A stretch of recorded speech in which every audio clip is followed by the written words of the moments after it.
Hey, what's going on everyone? This is iReviews back with another video, and finally Apple has released the RC version of the new iOS 26.3. Now of course this will be the last update which will be released to the devs and the public testers before Apple moves on and releases iOS 26.3 to the public, which will happen next week, of course, but we're going to talk about an exact date in a minute here. First of all, let's get into this update. Let's see what are the latest changes and why there are a few different ways in which iOS 26.3, I believe, will change your device forever. Now, before we get into all that, I just want to ask you guys for a really quick favor.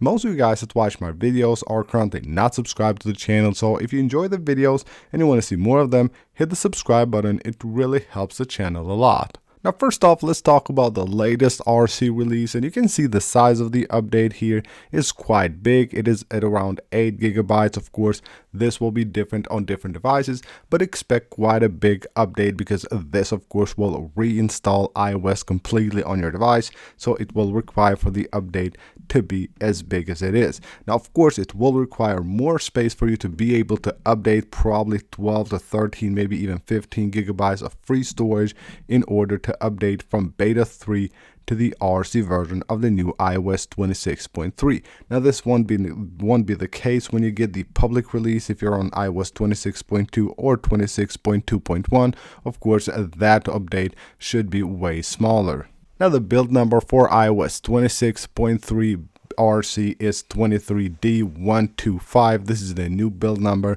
which most likely will also be the new build number for iOS 26.3 once it gets released to the public. If not, if there is a build number that is different, meaning that it's a new update, there is the chance that also the RC users will get an RC2 also released alongside the public release of iOS 26.3.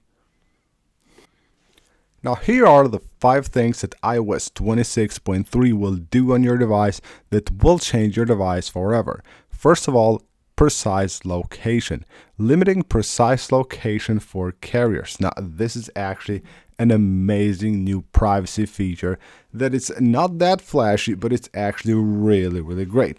Now this feature will basically limit how your carriers can know your location. They can know the area you're in, but not your precise location, and that's actually really great.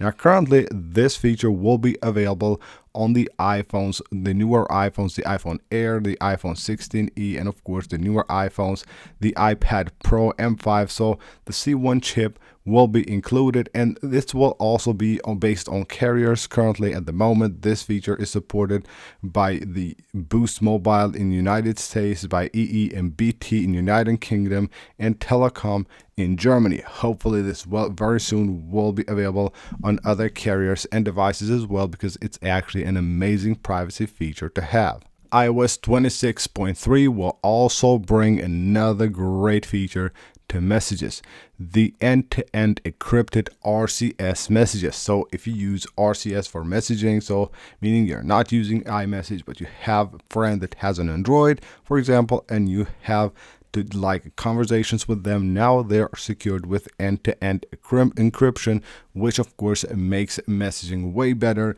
way more secure. Everything that you basically type will be way more secure with the new end-to-end encrypted messages. Now another thing your iPhone will be able to do is that now you can actually transfer your iPhone to an Android, and that will be very easy. So if you have ever transferred your iPhone's data from one iPhone to another, you know that is actually a very easy process. Apple has made a great job when it comes to transferring your data from your phone to another one. It's very simple, very fast, and of course very effective.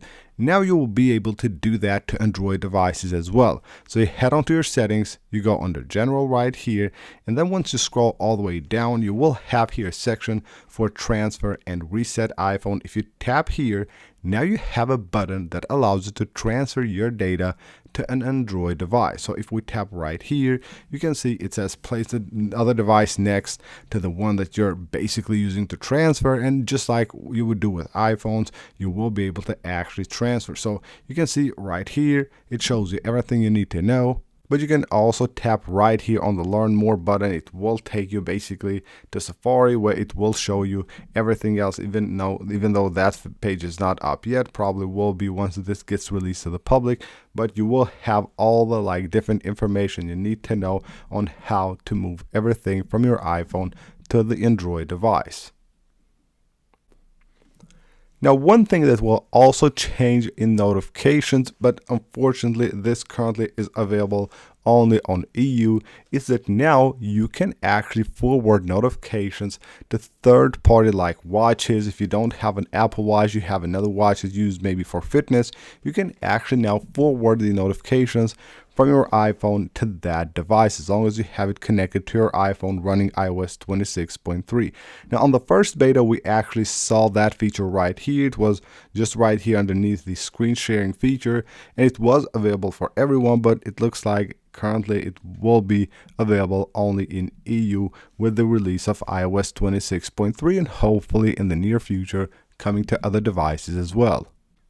And another smaller change you will find on the App Store, but it's actually very useful. Whenever you go to search something on the App Store, you know that sometimes you will see results that are not very related to the stuff you're searching for, because they are ads, and sometimes you will tap on it even though you basically didn't search for that.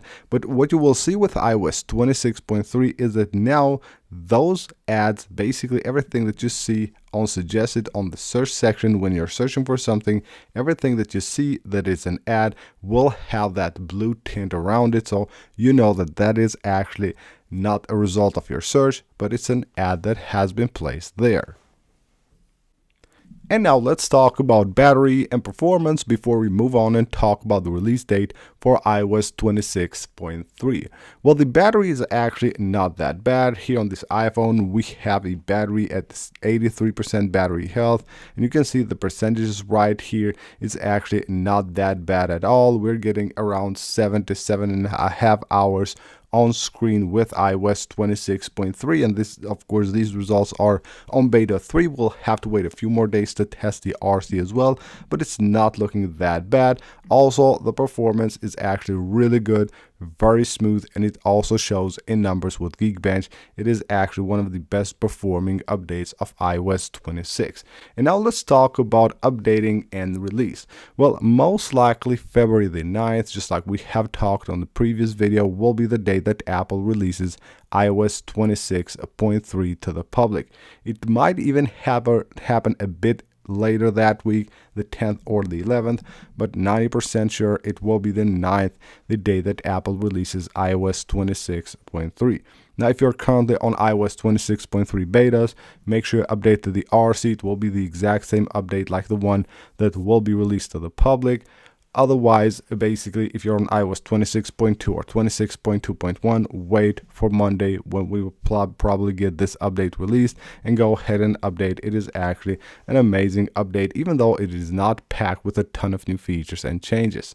So that's basically for this video, guys. Hope you guys enjoyed the video. Leave a like if you did, and of course subscribe for more, and I'll see you on the next one.